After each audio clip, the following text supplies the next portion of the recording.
এই যে আমাদের রাধিকা দি এসছে কৃষ্ণনগর থেকে। তো কেমন আছে রাধিকা দি?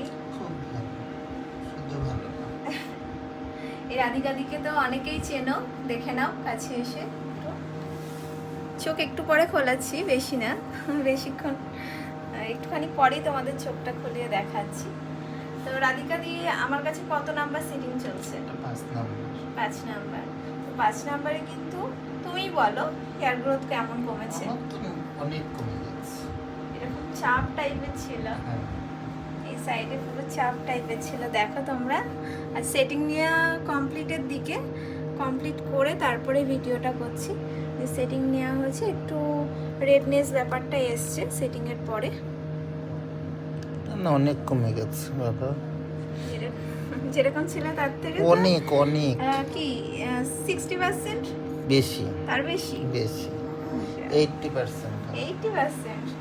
পাঁচটা সেটিংয়ে কিন্তু বলছে 80% হেয়ার রিমুভ হয়ে গেছে।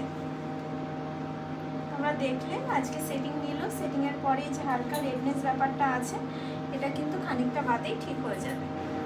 ভালো ঠিকঠাক আমি একদম ওকে। এখানে আসতে পারে সবাই বিশ্বাস করে। আমাদের কৃষ্ণনগর থেকে অনেক মানুষ আসে।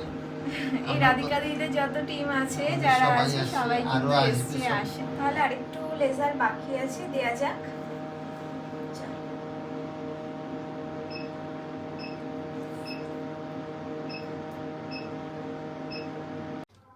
আমার 100-তে 80 চলে গেছে, আর 20 আছে। এইটুকু তো রিমুভ করতে হবে, আসতে হবে। করতে তো হবে, তো না করে কোথায় যাব? আসবে তো আমি আবার। আসবো এবং যারা দেখতে পাচ্ছ, যারা জানছো, তারা সবাই আসো, অবশ্যই ভালো ফল পাবে। কে তো অনেকেই দেখেছো এর আগের ভিডিওতে। তো এই রাধিকা দি এসছে আমাদের কৃষ্ণনগর থেকে, দেখিয়ে দে কাছে। হাই করো দর্শকরা। হাই, সবাই এসো আমার দিদি ভাইয়ের পার্লারে, খুব ভালো ফল পাবে এখানে। যেটা আমি পেয়েছি আমি সবাইকে সেটাই বলবো, যেখানে এসে অবশ্যই তুমি সেটা বিফল যাবে না।